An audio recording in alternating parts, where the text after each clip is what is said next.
ivyo rero bimwe byabonetse nk'umunezero kuba niba turabakengurukiye mwebwe mwese mwafashe umwanya wo kudeka amazuru n'iminwa.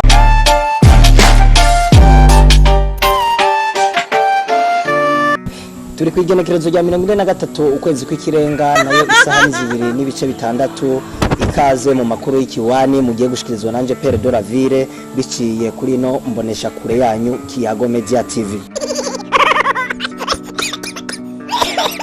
Ingingo nkuru zigize ano makuru mu kiwani zikaba zikurikira aho intambara idasanzwe mu cago bwo nojo ryakeye yazindutse yumvikana mu kiyaga Tanganyika, ariko abahinga babikurikiraniye hafi n'abajejwe ubutabazi muri ico kiyaga bakaba bamenyekanishije yuko ari ingorane y'amafi manini afadikanije n'ingona byazinduye vyirukana udufi duto tumwe bita indagara canke umugara kugira ngo abantu bo muri quartier boroherwe. Ivyo navyo rero bikaba byateye imiyane nyinshi mu makartier, aho imvururu zijanye n'umunezero zagiye ziba nyinshi cyane, abandi nabo bakabifata nk'akaguma. Mu biciro bijanye no kwiyunguruza navyo hariya mu gihugu ca kure bigiye kuba bihinduka kubijanye n'abafata ingendo za kure bivanye n'umuvuduko usanzwe mu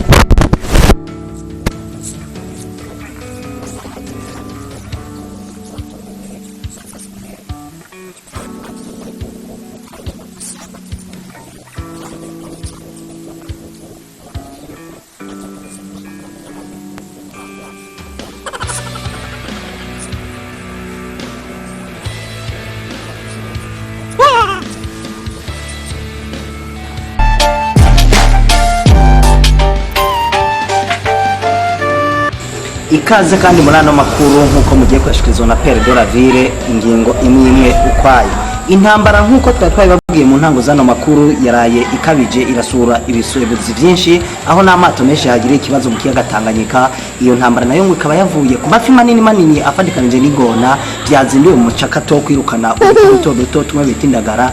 Ivyo navyo bikaba byabonekesheje akajagari k'umunezero mu makartie atandukanye, aho babandi bagenda barakoma induru baca mu makartie ngo zandagara babaye benshi, bigatuma basakuriza abana benshi babaye, bigatuma batakaza itiro. Ari nacyo gituma abamama benshi no munsi batatonze ku kazi kuko abana bagoye byo rwego rw'ikirenga. Ivyo rero bimwe byabonetse nk'umunezero kuba ni bamwe ku bakozi bo mu gikoni, kuko bobo bagiye babiboneramo akunguko, aho izo bahora bateka zikaba zikeya bagiye kuziserva zikaba banazike ubuhoho byazabaye ijya nawe. Tugende ku nkuru igira kabiri, aho ibiciro by'abiyunguruza mu mabisi manini yo muri kiriya gihugu ca kure agiye guhindukwa ibiciro bivanye n'ivyuhari riri ku murindi ukabije ku bakenyezi batagira akazi muri ico gihugu.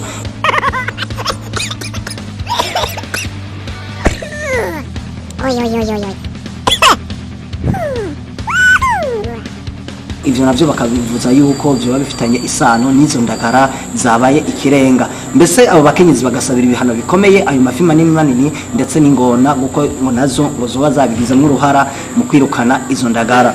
Rero iyindi nkuru ikurikira ni ibihano bikomeye bigiye gufatirwa imiryango idasanzwe igiye kugira ivyago byo gupfusha babo biturutswe ku ndya nyinshi barya, gutyo bakabiboneramwo ukubura ubuzima. Indya nyinshi zagaragaye muri kino gihugu ku rwego rwaho abantu batacigerera, basigaye barya amasaha yose, ntibacubahiriza amategeko agenga imirire. Muri ivyo vyadutsemwo akajagari ko kubona amamoroge yakira abantu benshi bishwe n'indya, aho ujejwe kaburi kampanda we akabemeze gutangaza yuko abo bose bazopimwa bikagaragara yuko biswe n'indya bagiye kuza barabadugana hariya muri commune Isare babahamba mu rutare rw'ibuye kugira ntibazotera imiryango isigaye. Ivyo bihano rero bikaba bigiye kutorohera abantu benshi batagiye kwirinda mu bintu by'imifungurire, kuko ivyo bintu byagaragaye nk'ingeso mbi. Abo rero yarangije avuga yuko bataba bajyamiye ukuboko kw'abagabo, tikubw'ivyo rero ntiboza kugira iruhukiro rihoraho hamwe n'abajyamiye ukuboko kw'abagabo nabo bapfuye bahemutse bakicwa n'indya. Turangirize kuri no nkuru y'ino televiziyo mukunda yanyu, aho yuguruye imiryango kuri mwebwe mwese mushaka kumenyekanisha ibidandazo byanyu, ivyo mukora n'amaboko yanyu. Ubu rero tugiye kuba tubakira iminsi yose y'akazi kugira mushobore kumenyekanisha ibintu byanyu haba ngaha mu Burundi canke hanze. turabakengurukiye mwebwe mwese mwafashe umwanya wo kudeka amazuru n'iminwa abaduteza amatwi bagende bajyame nabi imisatsi yo bayihinge nta kundi vyogenda bye bye